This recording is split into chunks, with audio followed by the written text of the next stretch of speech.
What's poppin', fam? Welcome back to the channel. I am Lady Nyca, and with a quick little video. Well, I ain't gonna say quick. I'm trying not to hold your ass long, but we're gonna talk for a few minutes. This is day 5 of Jumpstart January. And so, I'm gonna be honest with y'all. I know y'all waiting on love after lockup. I know it. I feel your spirit is speaking to me. It's heavy. However, I'm going to be real with y'all. Today, I didn't even get a chance to go back and watch the replay of it. The reason why I didn't get a chance to do the replay is, for those of y'all been rocking with me a minute, I kind of got a little touch of OCD. Now, my bedroom is my bedroom. Shit, I might have some shit over there, in there. But my house as a whole, no ma'am. And I felt like my house hadn't been thoroughly cleaned since Christmas. And so I took today to actually do some real deep cleaning to my house so I could get everything back the way I like it. Cause see, y'all, I'm telling you, I'm a stickler for a clean house. Your bedroom, I don't trip too hard, but your damn house, where people can come in and see, that's gotta be clean. And my house wasn't a mess, but it didn't have a deep cleaning. I needed to pull out the pine sol and the bleach, and you know, I went to work, bitch. I went to work, okay?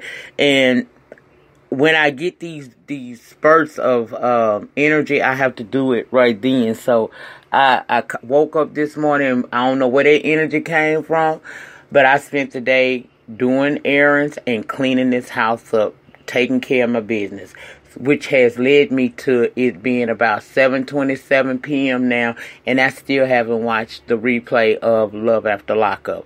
I will have that out for y'all by tomorrow. It's going to come out tomorrow. I'm sorry it's 2 days late. I don't try to do to you like that, but it is what it is sometimes. Yesterday, I didn't get to watch it because when I got off of my Fuck Shit Friday Live, if you have not watched that, it's up. Go watch that, child. I had a good time over there talking shit and swallowing spit with the love things in the new year. But after I did that, I immediately went over to S. Hutchinson's because she supported my live. Of course, I'm going to go over there and support hers.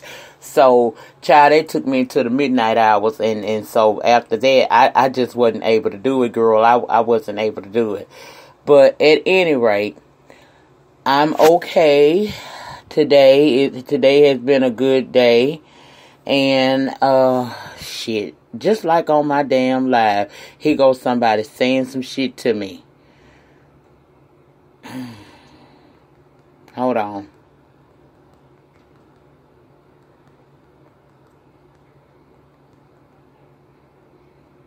Child, I've been at home all day by myself, and my boys been calling back to back to make sure I'm alright, and my girl that still live in the state of Louisiana been calling all day. Child, they just don't know how to act when I take a day off away from them too. But anywho, that's why I don't have Love After Lockup. I ain't seen shit, but I will, okay? I got you.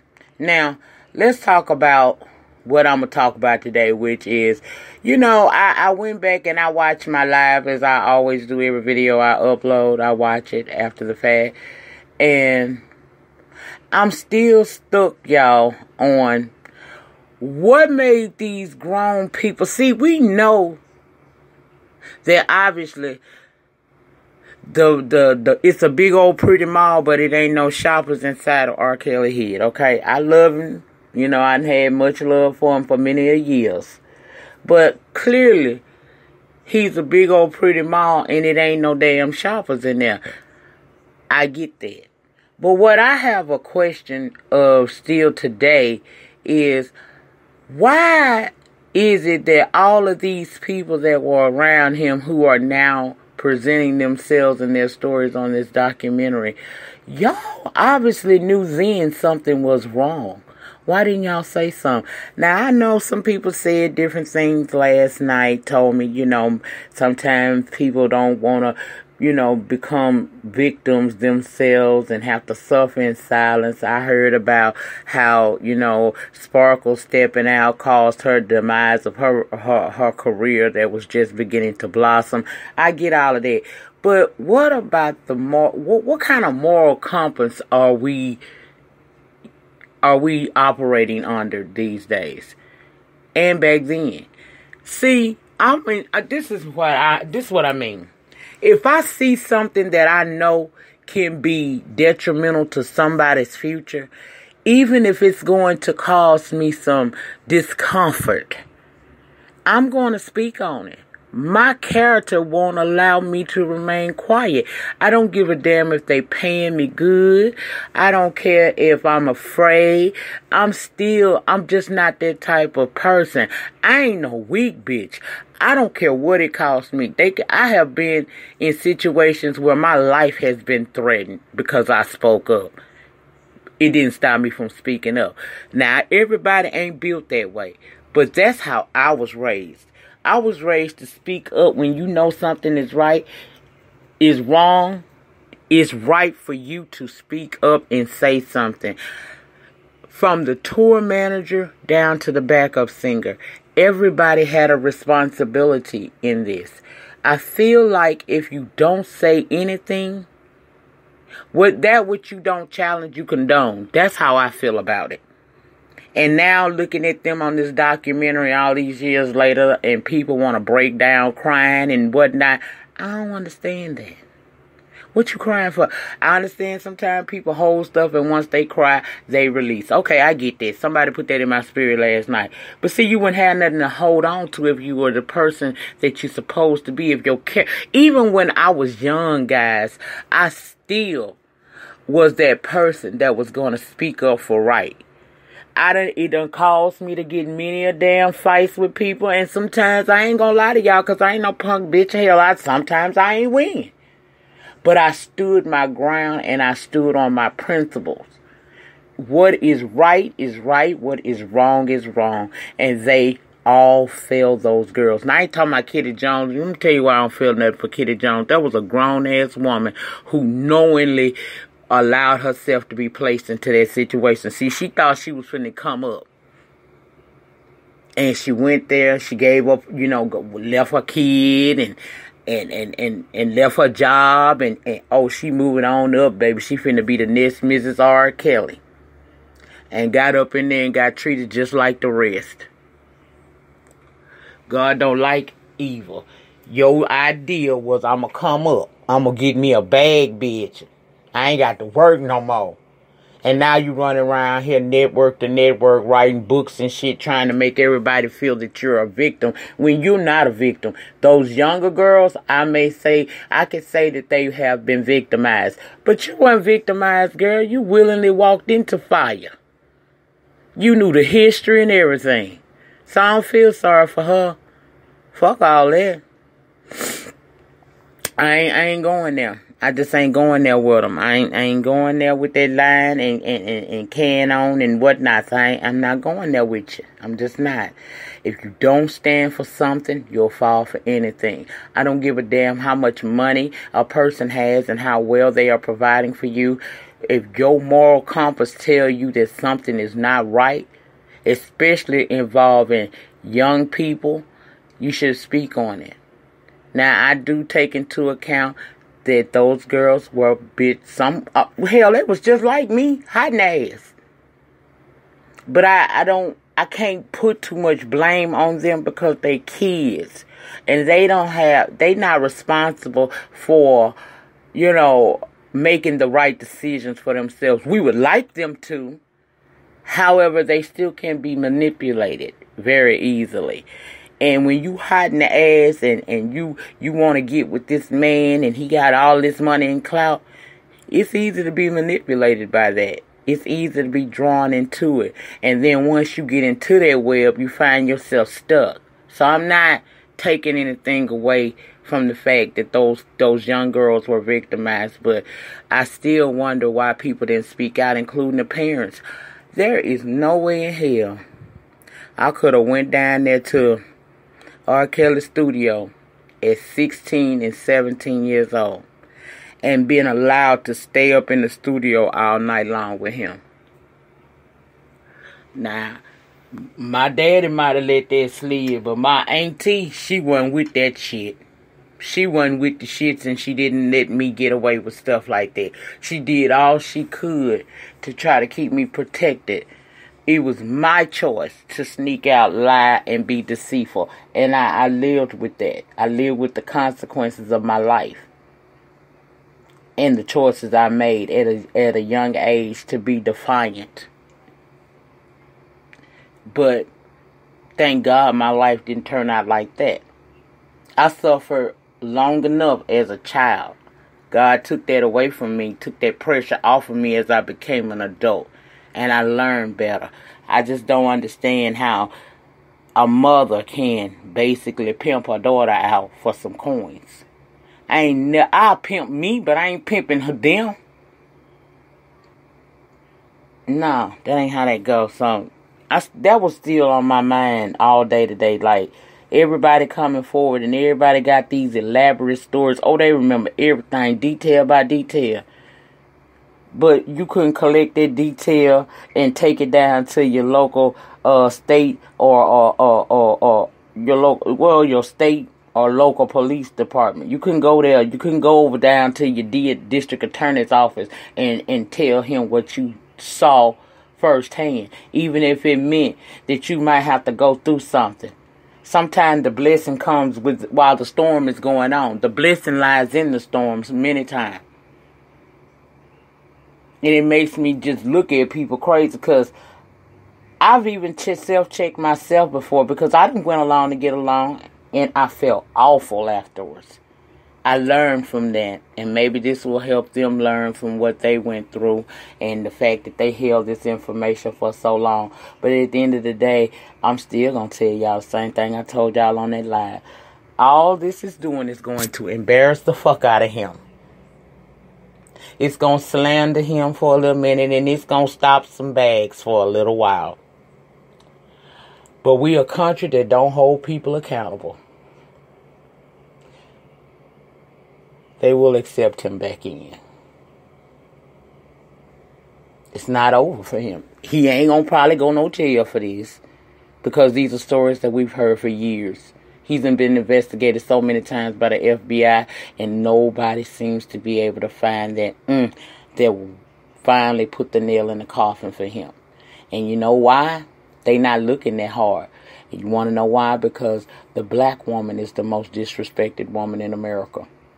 If these were some little white girls that he had been pissed on, shit on, and mistreated, his ass had been he'd have been cellmates with Bill Cosby by now.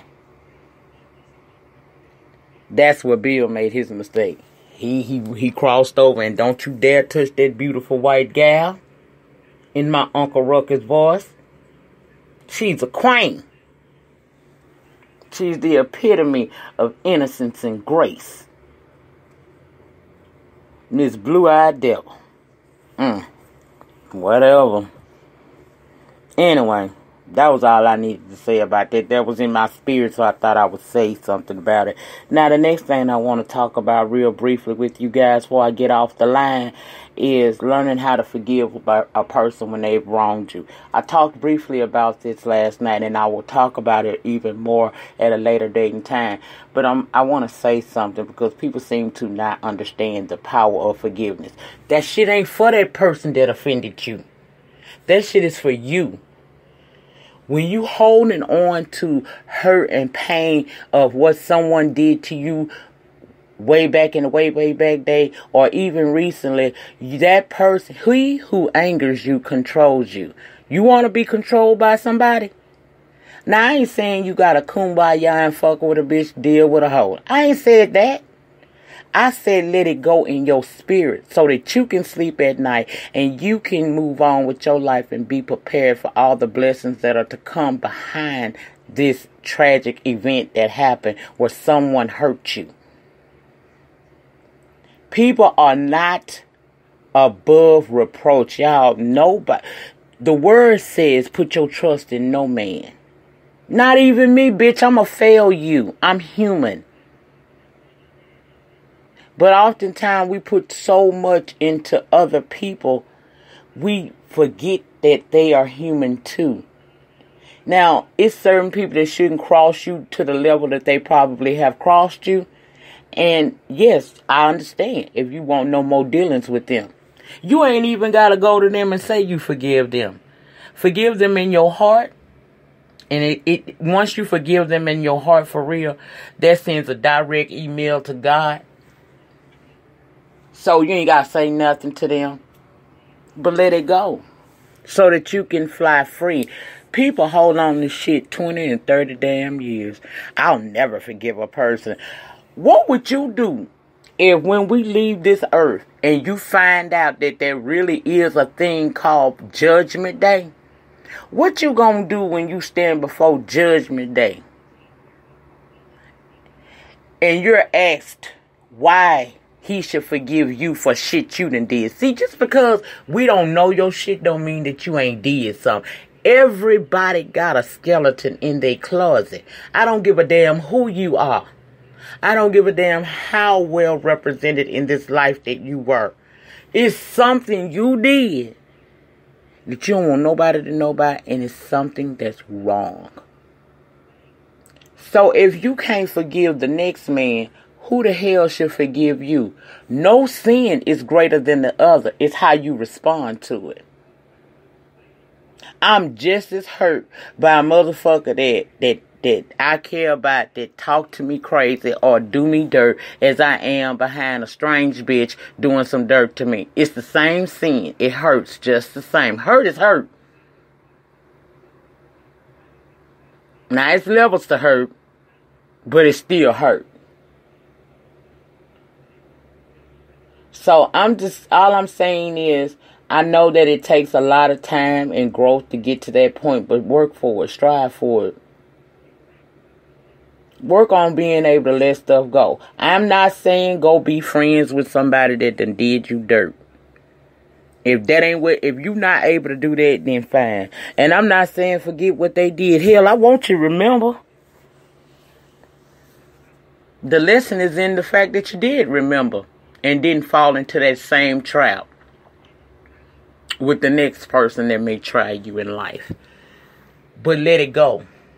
Stop holding on to something you feel somebody did to you years ago and move forward with your life. Let them live their best good life and you live yours. But you ain't got to fool with them no more. Just let it go. I'm telling y'all, it took me a long time. It took me years. It took me many a court cases, many a bonds, many a court mandated anger management classes to get to a place of peace. Yes, I still get mad just like anybody else do. I'm human.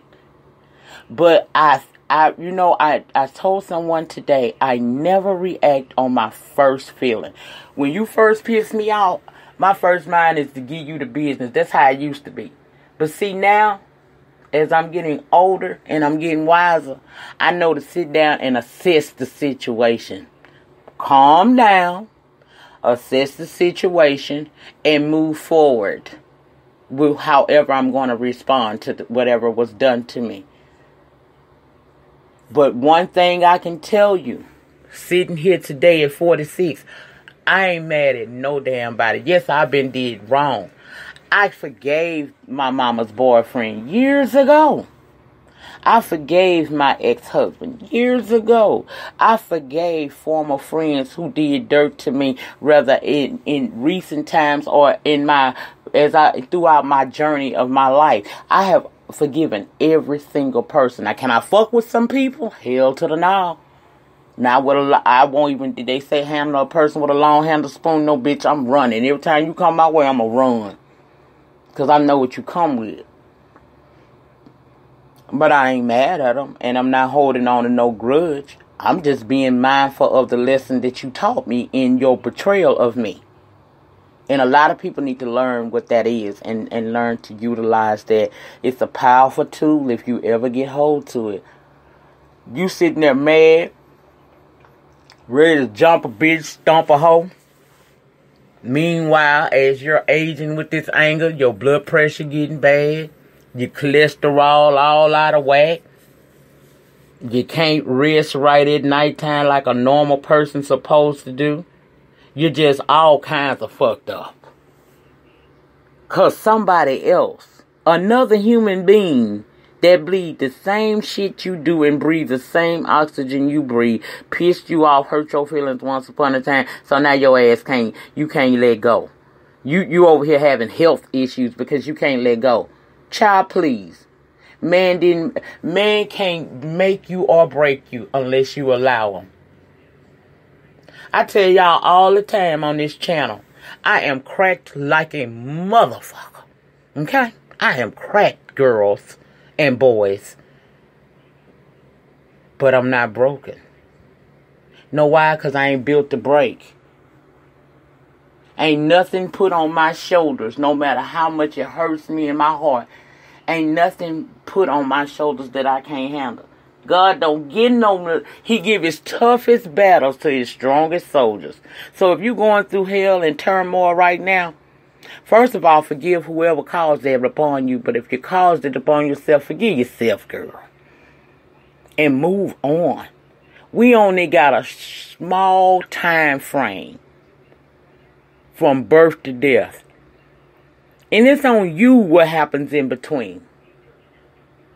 Yes, bad things happen to good people all the time. But it's on you if you let that define you, or you learn how to let some stuff go. Find peace within the situation and move on. Grudges make your ass old and sickly. And genetics already gave me a disease. Ain't no damn way I'm going to let another person agitate that. When you get to getting on my nerves, I cut you off. It ain't nothing to... What that boy named K Camp came out with a real fly-ass song. Now, y'all might have liked it because it had a little beat to it and you could pop pussy in the club. For real niggas with no cameras rolling. But girl, it ain't nothing to cut a bitch off. I cut my dad off in half before. I don't have no... I cut an egg off, y'all. And you know that's the deepest. That right there, that's my heartbeat right there. But I cut that shit off if I have to. And I have before, too. I have completely shut them off and got them all the way together. Because you found out what life was like without me. Know your worth. And stop letting people have so much control over you. Let shit go. That's my PSA for today. On this 5th day of Jumpstart January, on your motherfucking ass, and I'm out.